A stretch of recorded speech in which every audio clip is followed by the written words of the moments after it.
গাড়ি মহড়া প্রদর্শন করা হবে।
ঘটনাস্থলে প্রবেশ করতে চেষ্টা করা হয়।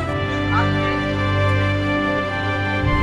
ওখান থেকে এক্সরে করেছে, স্ক্যান করে নাই, এক্সরে করেছে। এক্সরে যে এখন যাচ্ছে স্যার, এটা ফিল্মটা স্ক্যানারে দেওয়ার পরে এটা প্রসেস হবে। স্ক্যানার থেকে এটা প্রসেস হয়ে আমাদের দেখা ল্যাপটপটা